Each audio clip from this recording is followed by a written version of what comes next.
number 2 now. So the next thing I wanted to talk about was today, I'm not going to name any names here, and I hope it's alright me talking about this. I think it's fine, because it's not like I'm naming any names or anything, and it's all anonymous, and I'm not saying where this took place or anything like that. So yeah, so it's all confidential. Well, it's all anonymous. It's not, it's anonymous because no one knows who I'm talking about. So I think that's fine. Anyway, so I attend an autism planning board, and at today's board, I attend it virtually on Zoom.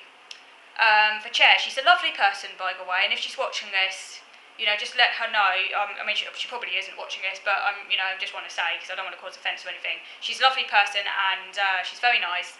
And she's really nice. I haven't got any qualms or problems with her at all. She's a very nice person. And I genuinely think what she said was just, she wasn't thinking. I'll come on to what she said in a minute. Now, lots of people say things without thinking. Maybe she was tired. I don't know. It was a funny remark. It was a silly remark. A very strange remark to make. But I think she said it because she wasn't thinking. And I think, this does happen, where people say things that they don't think, they say things that they don't mean, So anyway, so what she said. So basically, I was attending a board online virtually, and we were talking about an upcoming piece of work that a county council is going to be doing, listening to people's lived experience of using support services. So basically collecting people's stories, their sort of lived experiences by sort of talking heads. If you don't know what talking heads are, that's basically like people talking on like a radio and things like that.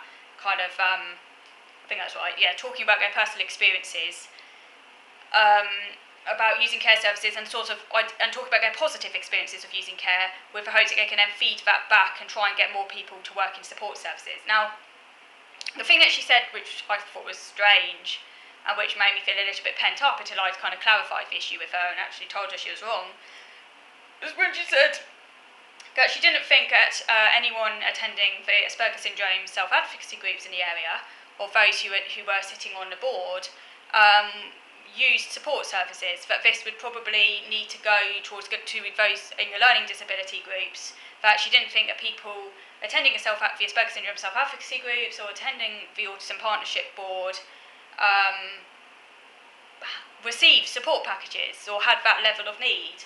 And I was thinking, well, I do. So anyway, I was feeling quite pent up because basically I really wanted to take part in this, particularly you might get, I really wanted to take part in this. I wanted to, offer my views, because I've had good and bad experiences of support, but I've had a really good support worker in the past who I kind of want, and I want to highlight, that. And I just want to be involved in this. And I was thinking, I want to be involved, but you're saying that no one here receives support, and I do. So anyway, I was feeling quite pent up. So I put my hand up and I basically clarified the issue, and I said, look, I receive support. I have really quite complex needs, I had to explain it, and I was thinking, why do I need to explain this? I was like, well, yes, I might appear intelligent, so I am intelligent, I'm verbally able, but at the same time, I have a really low non-verbal IQ. My IQ is massively split. So on a non-verbal level, I have a similar needs to someone with a mild learning disability on a kind of practical front.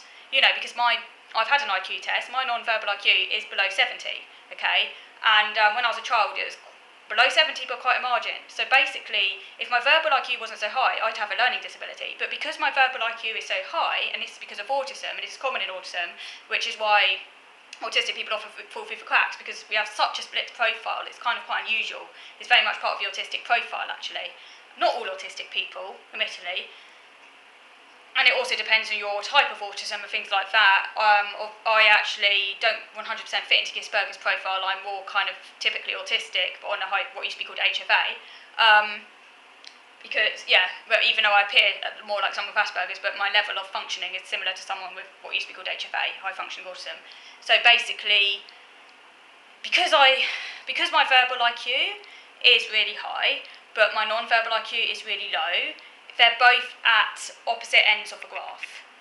So it doesn't make sense. If you rounded it up, my IQ would be something like 90, but that doesn't make sense either, because that's both too high and too low, because parts of my IQ are way above that, other parts of my IQ are way below that. And the parts of my IQ are way below that do affect me. And that's part of the reason why my dad has to do pretty much everything for me, and I have similar functioning to someone with a very mild learning disability. And I know some people with mild learning disabilities, I'm similar to them on my non-verbal functioning, even though verbally I'm way above them, and intellectually way advanced, more above them, and appear like more able than them, but actually our functioning is very similar. And I had to explain this and I was like, why am I having to explain this? But obviously, like, not everyone is aware of autism and how this uneven skills profile can affect people. And I had to explain, how much support I have. And I said, well, I have support. And I said, and I also know a lot of people at the not a lot of people, I know some people at the self-advocacy groups I attend who are very different to me also need a lot of support. And, there's one person at the self-advocacy group I attend who gets a lot of support from her mum. And, if her mum wasn't there to support her, she'd need a lot of outside support, and probably will one day, because, she can't look after herself because her executive functioning disability is so severe. And there was actually one other person attending a board who also said basically what I said as well. She said, I've received support all my life, I do have very quite complex needs, so just because we might talk well, just because we can sit on boards doesn't mean that all of us don't need support. Actually, some of us do need support services. I think there's this kind of misconception that if you can speak and talk really well, and you can use long, complex words, and you appear intellectual, and maybe you've been to university, and no matter how much support you've had behind the scenes, because your parents basically organising for you, doing all the practical stuff, all of that, all the adulting, but if you can appear, if part of your skill set is that you excel verbally, at least mechanically, and are good at like rote information, then there's nothing wrong with you and you don't need support. But that is completely not the case.